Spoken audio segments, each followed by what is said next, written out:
우리가 묻때 우리가 어떻게 하여야 하나님을 하오리까? 예수께서 대답하여 가라사대 하나님의 보내신 자를 믿는 것이 하나님의 일이라. 아멘. 이제 예배가 이제 좀 이제 새롭고 좀 낯선 두 분이 계셔서 예배를 가만히 생각해 보니까 이제 찬양이 있잖아요. 찬양은 하나님께 우리가 최고로 드릴 수 있는 가장 아름다운 고백인 것 같아요.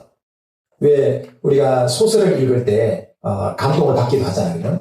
근데 시를 읽을 때 마음이 이렇게 내 마음을 그대로 표현했다 이런 느낌을 받잖아요. 근데 그 시를 곡조에 붙여서 이제 노래를 부르면 감정이 막 이렇게 폭발하는 것 같은 느낌이 듭니다. 저만 그런가요? 그래서 우리가 간단한 그 말이지만 주님 사랑합니다 라고 얘기하는데 그걸 시적인 표현을 써서 하면 더 깊어지고 그걸 곡조로 붙여서 하나님 사랑합니다 라고 고백하면 더 마음이 풍성하게 고백되는 걸 느끼게 돼요. 그래서 찬양이 그래서 좋구나 이런 생각을 가져요. 그래서 시간만 되면 찬양을 더 부르고 싶은 마음이 간절합니다. 그리고 지금 우리가 유튜브를 이용해서 유튜브 뮤직을 이용해서 이제 찬양을 부르지만 정말 이렇게 찬양팀이 같이 하면 얼마나 좋을까 이런 생각을 갖습니다. 그리고 하나님 말씀이 우리 마음에 뿌려질 때 하나님 역사 일어나거든요. 여러분 이제 성경 말씀이 좀 익숙하신가요? 어떠세요? 우리가 성경 딱 하면 좀 뭔가 잠자기 전에 읽으면 빨리 잠들 것 같은 그런 느낌을 받을 수 있죠. 그리고 특히나 구약 같은 경우는 우리가 잘 알고 있는 다윗이나 솔로몬이나 이런 사람들의 이야기를 읽을 때는 흥미있게 알고 동화책처럼 읽지만 레위기 같이 소를 잡는데 각을 떠서 거풀은 벗겨내고 그래서 번제는 이렇게 속죄제는 이렇게 드려라 그러면 이게 무슨 정육점에 그거 궁궐하는 그런 거냐라고 생각할 수도 있습니다. 그런데 이 성경의 말씀이 가리키는 바가 무엇인가? 우리가 예수님에 대해서 우리가 계속 찬양을 불렀거든요. 근데 성경이 가리키고 있는 방향이 뭐냐? 이걸 우리가 분명히 알고 그 지점에 도달해야 된다라는 게 오늘 설교의 핵심입니다. 여러분 우리는 이 책을 성경이라고 부르잖아요. 그죠? 그럼 유대인들은 어떻게 얘를 부를까요? 유대인들은 신약은 사용하지 않거든요. 구약만 씁니다. 우리와 똑같은 구약을 쓰는데 유대인들은 구약 성경을 자기들이 쓰고 있는 성경을 타나크라고 불러요. 타나크라고. 그래서 이 타나크는 이 토라, 네빈, 케투린이라고 하는 세 묶음을 이제 분류해서 앞 글자만 따가지고 타나크라고 얘기하는데 이 타나크의 성경의 가장 핵심이 뭐냐면 모세오경이라고 얘기해요. 모세가 기록한 5가지 성경이 있는데 자 한번 해볼까요? 창세기, 출애굽기, 레위기, 민수기, 신명기 5가지. 이 5가지 성경이 가장 핵심이라고 얘기합니다. 그 5가지 이 핵심의 내용을 설명하고 보여준 것이 나머지 성경이다라고 얘기하고 있습니다. 이 5가지 성경을 이스라엘 사람들은 토라라고 얘기를 해요. 토라. 그런데 이 토라를 성경에서는 어떻게 설명했냐면 율법이라고 설명했습니다. 그럼 율법하면 어떤 느낌이 드나요? 우리는 율법과 이스라엘의 사람들이 지키는 법이 율법이고 예수 믿는 우리는 율법과 상관없다라고 생각할 수도 있거든요.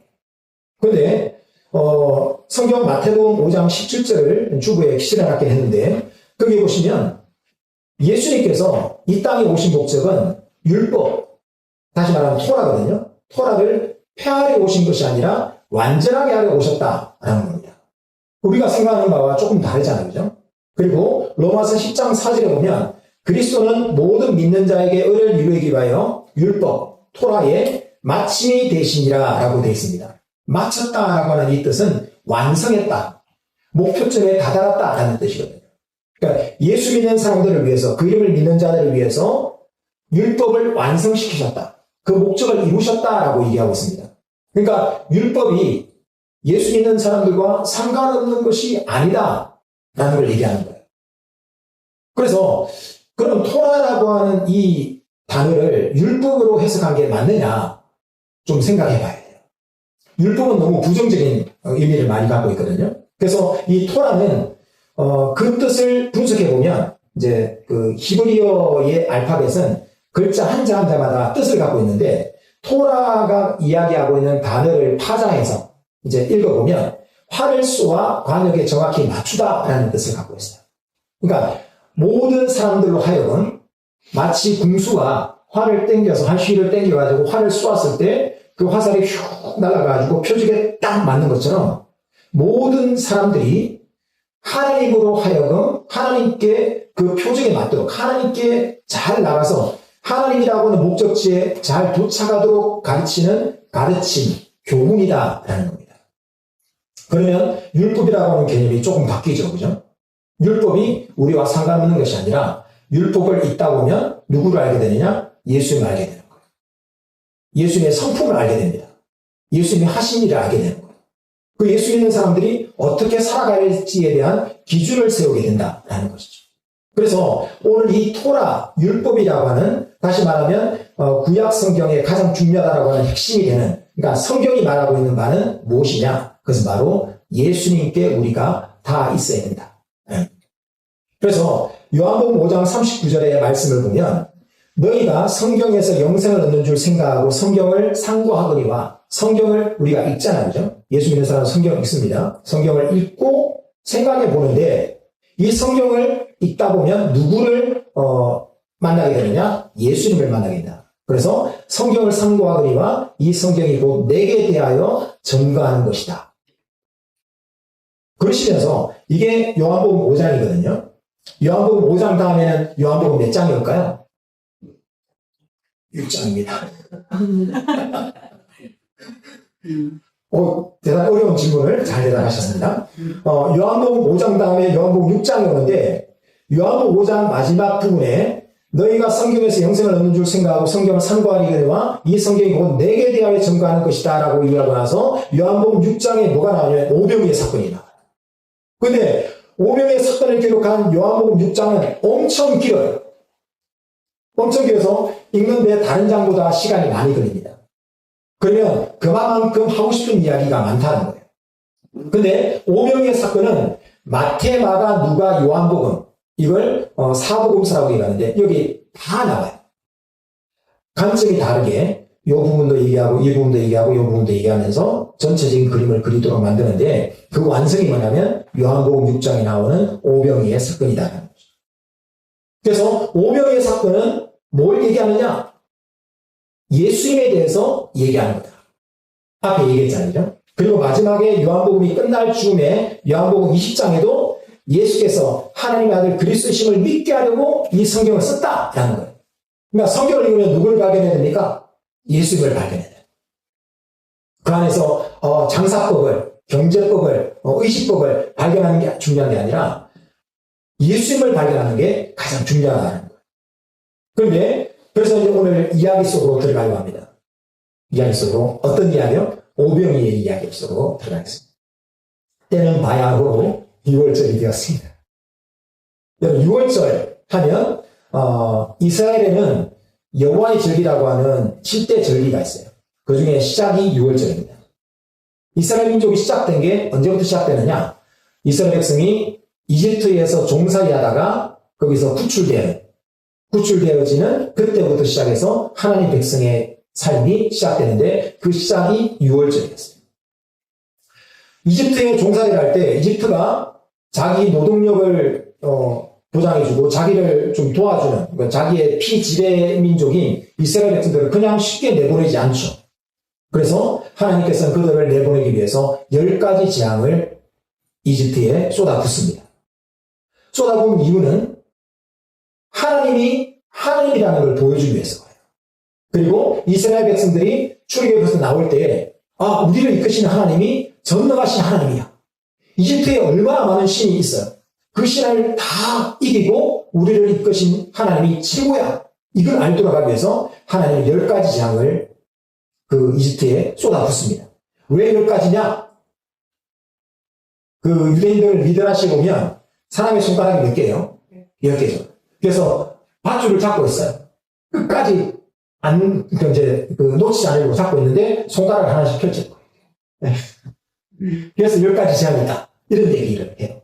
믿거나 말거나. 이거 중요한 점입니다. 10가지 재앙이 있습니다. 10가지 재앙의 맨 마지막이 뭘까요? 유월절입니다. 장자를 죽이는.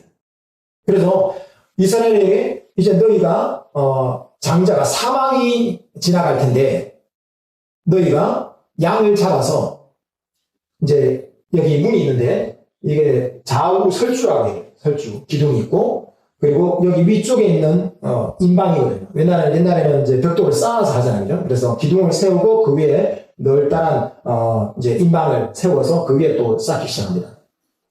좌우 문 설주와 인방에다가 피를 바르라고 해요. 누구의 피를 발라요? 양의 피를 바르는 거예요. 그래서 그때 잡는 양이 유월절 어린 양이에요. 유월절 어린 양을 발라서 죽여서 그 피를 바르고 그리고 피는 여기 바르고 그리고 고기는 그 밤에 먹어요. 근데 이스라엘 백성들이 왜 유월절에 어린 양을 잡아서 피를 뿌리고 고기를 먹으라고 할까? 생각합니다. 그때 하나님께서는 앞으로 너희에게 유월절 어린 양 같은 분이 오실 거다. 그게 너희를 구원할 자, 너희 생명을 대신할 하나님의 어린 양이시다. 하나님이 오실 거다. 그분이 바로 메시아다. 라고 하는 걸 보여주기 위해서 그 사람들에게 유월절마다 그 의식을 행하게 하는 거예요. 아빠, 이거 왜 어린 양을 잡아요? 나중에 우리를 구원하러 메시아가 오실 거야. 그분도 이 양처럼 죽으실 거야. 그 양이, 양 대신, 어린 양 대신 예수님이 죽으실 때 그 피 때문에 우리가 구원받아. 그래서 우리는 그걸 바라보면서, 믿음으로 바라보면서 지금 우리가 문 좌우설주와 인방에 피를 바르고 그 고기를 먹는 거야. 라고 얘기를 해주는 거예요. 그 아이가 자라가지고 또 꼬맹이 아들을 낳잖아요. 아빠, 왜 이래요? 우리 할아버지가 그러는데 이런 이야기가 있었어. 그래서 우리는 하는 거야. 아, 그렇구나. 그래서 믿음이 계속 내려오는 거예요. 근데 드디어 누가 오셨어요? 예수님 오셨어요. 실제인 예수님 오신 거죠. 그래서 예수님께서는 유월절이 가까운 때에 오병이의 기적을 베푸십니다. 예수님께서 유월절에 오병이의 기적을 베푸신 것도 사실은 예고편이에요. 그 유월절 어린 양의 완성은 어디서 이루어집니까? 십자가상에서 이루어지는 거예요. 어린 양을 선택하는 시간에 예수님은 예루살렘에 입성하셨습니다. 어린 양의 목을 따는 시간이 있어요. 제사장들이 나팔을 길게 불면 집집마다 준비한 양의 목을 따서 피를 흘려요. 그때 예수님께서 십자가에 못 박혀 죽으셨어요.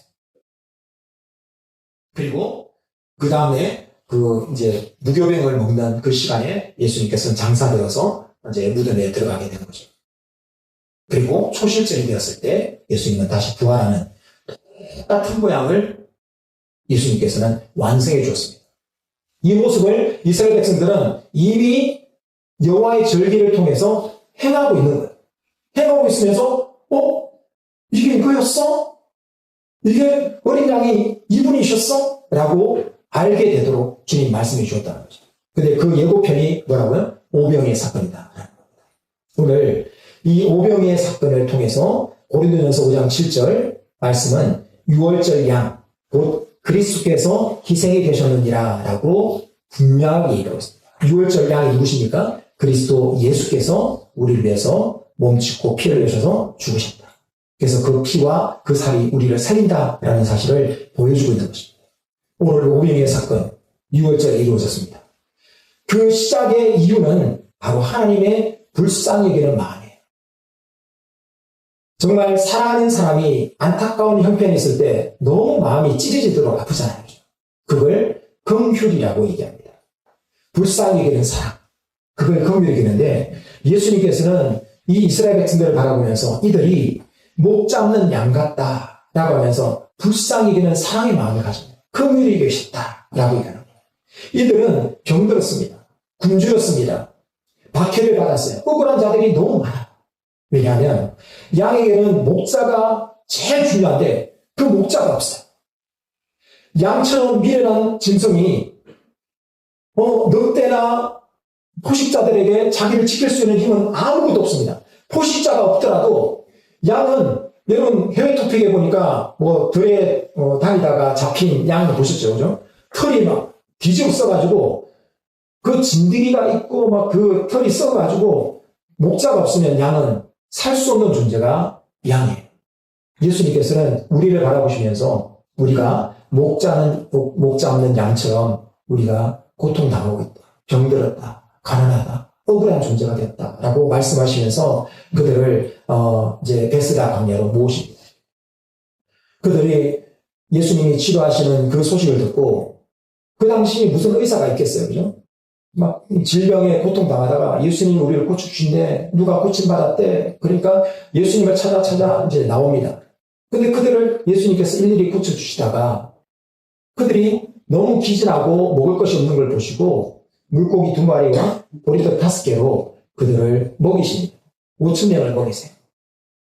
그러나서 남은 조각을 12바구니에 이제 채웁니다. 요즘은 먹고 남는 음식이 흔하잖아요, 그죠? 근데 과거에는 밥을 먹었는데 음식이 남는다고? 있을 수 없는 일. 왜냐하면 항상 곡식이 부족한 시기였으니까. 근데 5,000명이 먹고도, 그것도 남자들만 계수했다는 거예요. 5,000명이 먹고도 12방주가 남았다는 거예요. 그러니까 사람들이 뭐라고 생각했어요? 와, 이분이 바로 선지자구나. 성경에 예언하고 있는 그 선지자가 우리에게 왔다. 라고 얘기하면서 그 예수님이 너무 좋은 거예요. 왜냐면 먹고 사는 문제가 해결되잖아요. 예수님만 따르면. 예수님을 쫓아다니면 먹거리가 걱정이 없는 거예요. 그 예수님을 왕 삼으려고 하는 거예요. 그러니까 예수님께서 뭐라고 하시냐면 너희가 표적을 본 까닭이 아니고 떡을 먹고 배부른 까닭이다 라고 얘기하고 있습니다. 예수님께서는 표적을 본 까닭이 아니고 떡을 먹고 배부른 까닭에 너희가 나를 왕 삼으려고 임금 삼으려고 하는구나 라고 얘기하는 거예요. 예수님께서는 오병의 기적을 통해서 5,000명을 먹이신 이유가 뭐냐면 표적이거든요. 표적은 뭐냐면 사인판이에요. 사인. 우리 여기서 이제 예를 들어서 두물머리 이렇게 표지판이 있으면 화살표가 있잖아요. 두물머리 예를 들어서 2kg. 그러면 무슨 얘기예요? 이 방향으로 가면 2kg 앞에 두물머리가 있다. 이 이야기잖아요. 근데 사람들은 두물머리 2kg 그 앞에서 여기가 두물머리야. 나는 여기가 좋아. 하면서 두물머리를 안 간다는 거예요. 예수님께서는 오병의 기적을 통해서 우리의 영혼을 살리시는 예수님께로 한 걸음 한 걸음 나아가서 그 주님을 만나라고 말씀함에도 불구하고 사람들은 그 표적을 보지 않았어요. 그 사인판을 보지 않았어요. 그냥 단순하게 미라클, 그 기적, 초자연적인 기적, 이게 너무 좋아. 그래서 나는 여기 살래. 예수님 나를 먹여주세요. 우리 이건 배워주세요. 라고 얘기하고 있다는 거죠. 그래서 예수님께서는 너희가 썩을 양식을 위해서 일하지 말고 영생하도록 있는 양식을 위해서 일하라. 라고 얘기하는 거예요. 참된 양식은 지금 이 땅에서 먹고 끝나는 것이 아니라 주님께서 우리에게 주시는 영원한 양식, 그 양식을 먹으면 우리가 생명의 풍성한 삶을 누리게 된다라는 걸 알도록 해주시는 거예요. 여러분 아침에 일어났을 때 푹 자고 일어나면 어떻습니까? 몸이 개운하잖아요. 기력이 충전되는 걸 느끼죠. 근데 여러분 자고 일어났는데 한 살 어려졌다고 생각했어요. 또 자고 일어났는데 한 살 더 어려졌어요. 그러니까 꽃다운 나이가 계속 유지된다고 생각했어요. 피부는 항상 팽팽해요. 아무것도 안 발라도 광채나 붕이 나. 이게 생명이에요. 근데 이 영원한 생명이 하나님께서 예비해 두었다는 거예요. 이 지금 이제 먹고 끝나는 이 떡의 문제가 아니라 하나님께서 이 떡을 통해서 우리를 이렇게 먹이신 하나님께서 우리에게 영원한 생명을 주실 거야 라고 하는 그 소망으로 시선을 바꿔야 되는 거예요. 그 소망을 두고 시선을 바꿔서 주님을 발견해야 되는 거죠. 이런 능력을 베푸신 분이 우리에게 오셔서 이분은 하나님이시구나 라는 걸 깨닫도록 해주셔야 된다. 그렇게 해야 된다는 거예요. 그래서 그 주님을 바라봐야 된다. 영생하도록 이 양식을 위해서 살아야 된다라고 얘기하는 거예요. 그러니까 사람들이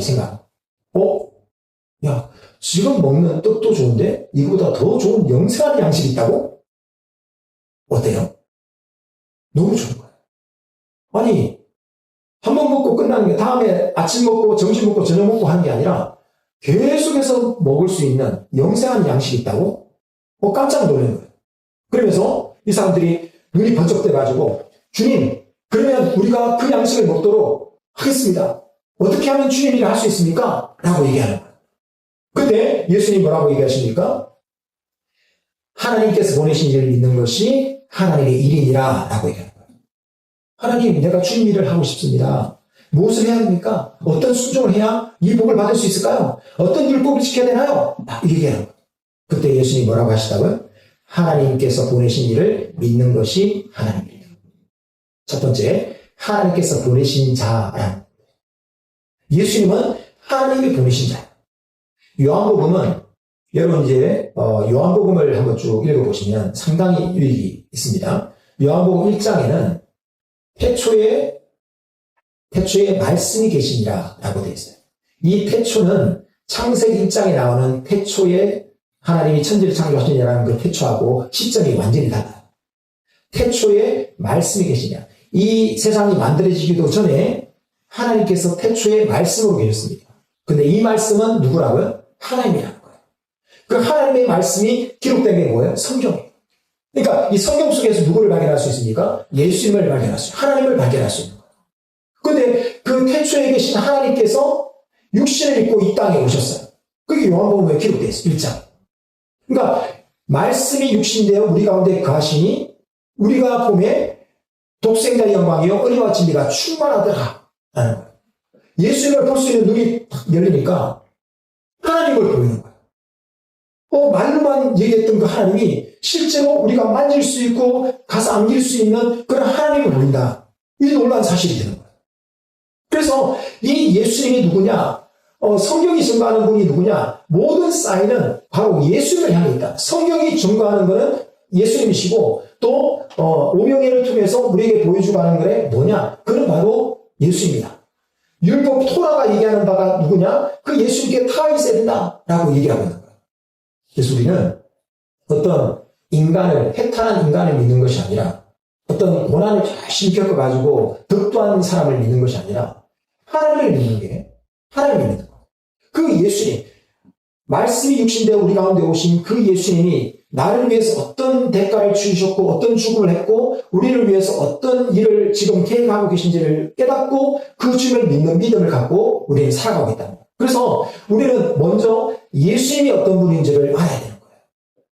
그러고 나서 뭐라고 하니까 하나님 보내신 일을 어떻게 한다고요? 믿는 것이 하나님이다. 하나님 일은 봉사 많이 하고 헌금 많이 하고 이웃을 구제하고 이런 게 하나님 일일 수 있습니다. 그러나 본질적인 하나님의 일은 하나님이 우리 속에서 하시는 일이에요.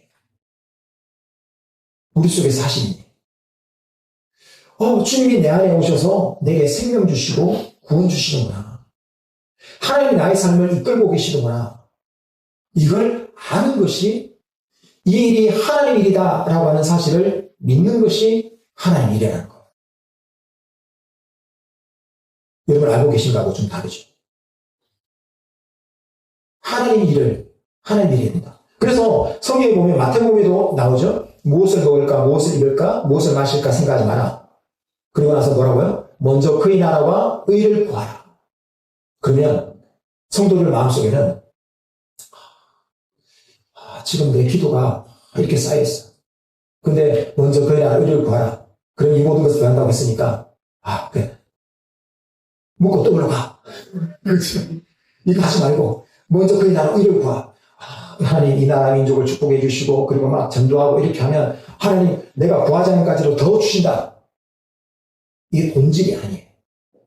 먼저 그의 나라 의를 구한다는 건 뭐냐면 하나님의 통치, 나라라고 하는 나라는 하나님의 통치가 있는 곳이거든요. 하나님의 통치가 내 안에 왔다. 그의 뜻은, 그의 의는 구하는 게 뭐예요? 주님의 뜻입니다. 주님의 뜻이 내 안에서 어떻게 이루어지는지에 대해서 주님 앞에 묻는 거예요. 그러니까 어떤 문제가 생겼어요. 하나님 이 문제 해결해 주세요 라고 하는 게 영적인 기도가 아니라 하나님 주님이 다스리고 있는 이 상황 속에서 이 문제가 이 어려움이 내 안에 일어났습니다. 하나님의 통치가 있는 제 마음속에 제 인생 가운데 이런 일이 일어난 것은 하나님 무슨 뜻입니까? 그 뜻에 내가 순종하겠습니다. 이게 그의 나라와 의를 구하는 삶의 모습이에요. 중요한 부분. 그래서 하나님께서 아버지께서 그래서 하나님께서 보내신 일을 믿는다라고 하는 건 하나님이 하시는 일, 내 안에서 하시는 일, 하나님이 내 안에서 이루신 일을 내가 믿고 그리고 그 뜻에 순종하면서 나의 인생에 달려갈 길이 예수께 있다는 사실을 알고 달려나가는 거예요. 그래서 달려나가는 중에 우리가 만나는 희노애락의 모든 문제들은 목적이 있습니다. 우연하게 이루어지는 일이 없어요. 성경이 뭐라고 얘기합니까? 주님이 부르시 않으면 죽게 올 자 없다고 말씀하시죠. 주님께서 우리를 부르셨습니다. 택하셨습니다. 우리가 주님을 찾는 것이 아니라 주님 우리를 택하여서 하나님 전에 우리가 나오도록 해주셨어요. 그러니까 우리 마음속에 그런 마음이 일어났기 때문에 오늘 이렇게 어렵게 이 예배 자리에 오신 거예요. 그 부르심 앞에 내가 반응할 수 있는 것, 그게 하나님의 일을 우리가 믿는 것입니다. 그 뜻에 순종하는 거예요. 그리고 하나님의 일이라고 하는 이게 하나님께서 44절의 말씀처럼 이끌지 않으면 죽게 올 자 없다고 말씀하신 것처럼 이끄신 하나님께 우리가 나아가서 그리고 주님이 주시는 우리 삶 가운데 이루시는 일들을 경험하면서 한 걸음 한 걸음 한 걸음 더 가까이 나아가는 거예요. 하나님은 이스라엘 백성들이 우리가 사람이 떡으로만 살지 않는다는 사실을 알고 계세요. 사람은 떡으로만 살지 않습니다. 배불리 먹는다고 해서 사람이 만족하지 않는다는 거예요. 경험하시죠? 맛있는 거 많이 먹어도 불편한 사람과 같이 먹어요. 체하죠. 근데 라면 하나 끓여가지고 먹어도 정말 사랑하는 사람 같이 먹으면 그냥 양양 너무 행복. 사람은 떡으로만 살지 않습니다. 먹는 걸로 살지 않습니다. 그래서 하나님께서 사람이 떡으로만 살지 않는 것을 알고 계시지만 그렇다고 해서 떡이 없으면 살 수 있나요? 그래서 하나님은 오병이의 기적을 통해서 우리의 필요를 채우시는 하나님으로 보여주는 거예요. 우리는 주변에서 예수 만난 사람들의 이야기를 간증을 많이 듣습니다. 나도 저 사람처럼 예수 만나야 되겠다. 저 사람 이렇게 기도하니까 하나님 응답해 주셨다. 나도 저 사람처럼 응답 받았으면 좋겠어. 저 사람 이렇게 하니까 하나님 만났대. 나도 그 사람처럼 하나님 만났으면 좋겠어. 라고 생각하고 그 사람들을 했던 모습들을 따라가요. 누가 금식기도 했다니까 금식기도 하고 누가 성전 청소를 했다고 하니까 성전 청소를 하고 누가 화장 청소를 했다고 하니까 화장 청소하고 이런 여러 가지 방법들을 찾아가요. 그러면 어떨까요? 수천 가지의 방법들이 나와요. 근데 중요한 거는 예수님이 그 핵심에 있어야 된다. 예수를 붙들면 나머지는 다 악의 문제가 되지. 그래서 예수님을 붙드는 삶. 그래서 예수님이 내 안에 오셔가지고 어떤 일을 하시는지 그 예수님께 우리의 목적지가 다 있어요. 그래서 기적과 표적이 가리키는 방향에 가보면 그 방향으로 시선을 들면 예수님이 계신 거예요. 그래서 성도는 그 손을 바라보는 것이 아니라 응답을 바라보는 것이 아니라 그 응답 속에서 하나님이 어떤 일을 하시는지를 바라보는 거예요. 그러니까 신학의 단계는 여러분 우리가 주님 앞에 나올 때 하나님 살아계셔서 우리의 형편과 사명을 다 하십니다. 그리고 우리는 모든 일이 만사형통하고 그 모든 문제가 다 깨끗해요. 다 잘 돼요. 어디 가든지 인기가 있고 남편도 나를 공주처럼 받들고 자식들도 너무 승승장구하고 잘 되고 그럼 예수님 믿을까요? 너무 잘 된다.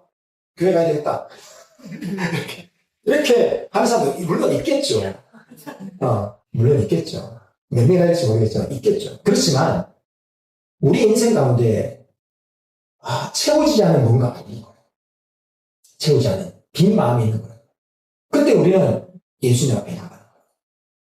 그때 기도하고 응답을 받습니다. 기도하고 응답을 받아요. 질병의 문제를 가지고, 물질의 문제를 가지고, 관계의 문제를 가지고, 자녀의 문제를 가지고, 남편의 문제, 아내의 문제를 가지고, 부모의 문제를 가지고, 직장의 문제를 가지고 주님 앞에 나가요. 그게 우리에게 아픈 손가락이거든요. 갑니다. 하나님, 내가 이 방법 저 방법 다 써봤는데 안 됩니다. 하나님께서 그 방법을 통해서 우리를 부르시는 거예요. 왜냐하면 여타한 방법 가지고는 우리가 절대로 만만한 상대가 아니거든요. 여러분 만만하시다고 생각하십니까? 스스로? 우리는 절대로 만만하지 않습니다. 쉽게 볼 존재가 아니에요. 저 쉽게 보십니까? 절대 쉽게 볼 존재가 아닙니다. 애지간해서 하나님이 안 꺾입니다. 하나님 찾지 않습니다. 근데 하나님께서 애지간하지 않은 우리에게 문제를 주시는 거예요. 그래서 하나님 앞에 나오기 전에 바로 하나님께 나가나요? 아니죠. 내가 할 수 있는 모든 방법을 다 동원해요. 그러다가 안 되니까 주여 두 손 들고 옵니다. 라고 주님 앞에 나와요. 근데 하나님은 그 모습 자체도 기뻐하시는 거예요. 왜 그럴까요? 아, 내가 너에게 이룰 일들을 네가 믿는구나. 내가 너를 도와줄 수 있다는 사실을 네가 믿는구나. 그 믿음을 보시는 거예요. 그 믿음이 대단히 큰가요? 아주 눈꼽만 해요. 그래서 조금만 마음 상하면 삐져요. 근데도 불구하고 그 눈꼽만한 믿음을 가지고 네가 나를 믿는구나 라고 하면서 하나님 일하기 시작하세요. 일하기 시작하는데 우리는 어디만 초점했어요? 하나님 빵 주세요. 빵. 먹을 거 주세요. 지금 당장 급해. 빨리 주세요. 얼른 주세요. 지금 해. 시급해. 그렇게 하는데 하나님이 우리에게 기다리라고 해요. 기다리라. 그리고 기도하라. 찬양하라. 말씀을 그려. 그러면서 그렇게 했을 때 하나님 응답을 하나씩 주시는 거예요. 그러면서 우리는 점점 이거 하나를 보다가 시선이 이걸 주시는 하나님, 그 주님의 손을 보다가 주님의 얼굴을 구하기 시작해요. 그러면서 우리를 향한 하나님의 사랑의 시선을 느껴요. 그리고 내 인생 가운데 이렇게 일어났던 많은 문제들에 대해서 이것 때문이었구나. 이거였어. 하나님이 나를 사랑하기 때문에 여기 두셨구나. 하나님 나를 사랑하기 때문에 이 사람을 만나게 하셨구나. 하나님 나를 사랑하기 때문에 이 환경 가운데 나를 두셨구나. 그러면서 하나님의 시선으로 우리 자신을 보이기 시작해요. 자기 시선으로 보면 서로 관점이 달라요. 보는 방향이 다른 거예요. 그런데 하나님 시선으로 바라보니까 내가 보이기 시작해요. 내 환경이 보이기 시작해요. 그러면서 환경이 변화되지 않았는데 하나님의 계획이 보이기 시작해요. 누구를 만났을 때문에 예수를 만났기 때문에 그 하나님의 사랑이 우리 가운데 구원받았다는 사실을 알기 때문에 내 환경이 해석되기 시작해요. 그리고 사랑하게 되는 거예요. 감사하게 되는 거예요. 수용하게 되는 거예요. 그래서 어떤 문제 속에서도 하나님을 신뢰하기 때문에 이 사람 전이나 지금이나 별반 차이가 없는데 왜 이렇게 얼굴이 바뀌었지? 왜 얼굴이 밝아졌지? 예수를 만나. 인생 자체가 예수 안에서 해석이 되기 시작합니다. 그래서 그 사람 속에는 하나님 일하기 시작합니다. 그래서 오늘 말씀에 하나님께서 보내신 일을 믿는 것이 하나님 일이다. 하나님이 그 속에서 일하신다. 내 속에서 일하신다. 이걸 믿게 되는 거예요. 여러분, 하나님께서 우리 가운데 오셨습니다. 우리의 사인을 바라보고 주님께 나가기를 원하세요. 중요한 것은 성경이 가르치고 있는 그 예수님을 우리가 만나야 돼요. 그런데 두려워하지 마십시오. 하나님은 우리에게 영생의 양식만 주시는 분이 아니라 오병의 기적을 이루시는 거예요. 오병의 기적을 이루시면서 그 우리의 시선이 하나님께 나아가서 우리 삶 가운데 어떤 환경 속에서도 하나님을 신뢰하고 믿고 주님을 따르도록, 그래서 주님과 친밀한 관계를 맺도록 만들어주는 거예요. 그게 바로 오늘 제목, 내 인생을 예수 안에서 일으켜지는, 우리 인생 자체가 예수 안에서 일으켜지면서 하나님이 우리 가운데 행하시는 일, 내 안에서 이루신 일들이 온전히 이루어지는 삶을 살 수 있게 되는 거예요. 그 예수님 만나기를 예수님으로 축복합니다. 우리 찬양을 한번 하고 기도를 잠깐 하도록 하겠습니다.